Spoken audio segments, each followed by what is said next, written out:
എക്സ്പ്രഷന്റെ രണ്ടാമത്തെ മെത്തേഡിലേക്കാണ് നമ്മൾ പോകുന്നത്. നമ്മൾ യൂസ് ചെയ്യുന്നത് സെർച്ച് എന്ന് പറയുന്ന ഒരു മെത്തേഡാണ് കാണുന്നത്. Search and find all. ആദ്യം നമുക്ക് സെർച്ച് നോക്കാം.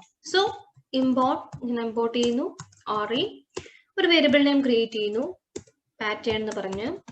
അതിൽ ഞാൻ സെർച്ച് ചെയ്യാൻ ഉദ്ദേശിക്കുന്നത് പൈത്തൺ എന്ന് പറഞ്ഞ ഒരു വേർഡാണ്. ആൻഡ് ഞാൻ കണ്ടീഷൻ കൊടുക്കുന്നത് if RE dot search pattern pass ചെയ്യുന്നു ആൻഡ് കോമ ഞാൻ എനിക്ക് ഇഷ്ടമുള്ള കണ്ടന്റ് ഞാൻ കൊടുക്കുന്നു. Okay, hello Python, how are you, first programmer. Okay, ഇതാണ് എൻ്റെ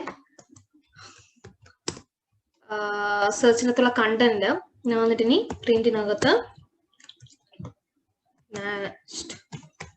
എന്തെങ്കിലും കൊടുക്കാം നിങ്ങൾക്ക് കേട്ടോ. അത് നമുക്ക് കറക്റ്റ് ആണോ അതെന്താണ് വർക്കായി വന്നെന്നുള്ളത് നമുക്ക് അറിയാനായിട്ട്. ഓക്കെ,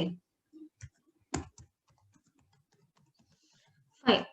അപ്പം സെർച്ച് എന്ന് പറഞ്ഞ മെത്തേഡ് എന്ന് പറഞ്ഞു കഴിഞ്ഞാൽ അത് എവിടെയാണെങ്കിലും ആ ഒരു പർട്ടിക്കുലർ വേർഡ്, അതായത് ഞാൻ പാറ്റേൺ എന്ന് പറഞ്ഞ എന്റെ വേരിയബിൾ നെയിമാണ്, നിങ്ങൾക്ക് എന്തും യൂസ് ചെയ്യാം. ഓക്കെ, A=, അങ്ങനെ എന്തും കൊടുക്കാം. ഈ പൈത്തൺ എന്ന് പറയുന്നത് എന്താവും, എവിടെ കൊടുത്താലും ഇപ്പം ആ കണ്ടന്റിന്റെ ആദ്യം ആകണമെന്ന് ഒരു നിർബന്ധവും ഇല്ല. അതിന്റെ എവിടെ കൊടുത്താലും ആ പൈത്തൺ എന്ന് പറയുന്ന ആ വേർഡിനെ, പർട്ടിക്കുലർ വേർഡിനെ അത് എടുത്തോളും. ഓക്കെ, അതാണ് ഈ സെർച്ച് മെത്തേഡിന്റെ ഒരു പ്രത്യേകത. ഇപ്പൊ മാച്ച് ആണെങ്കിൽ ആ കണ്ടന്റിന്റെ ആദ്യത്തെ വേർഡിനെ മാത്രമേ സെർച്ച് ചെയ്തുള്ളൂ. ഓക്കെ, അപ്പൊ സെർച്ച് ആണെങ്കിൽ എവിടെയാണെങ്കിലും ഏത് കണ്ടന്റ് ഏത് ഭാഗത്താണെങ്കിലും ആ പൈത്തൺ എന്ന് പറഞ്ഞാൽ നിങ്ങൾ കൊടുത്തിരിക്കുന്ന ആ വേർഡിനെ പർട്ടിക്കുലർ ആ ഒരു സാധനത്തിന് തപ്പിയെടുത്ത് തരും. Okay, fine.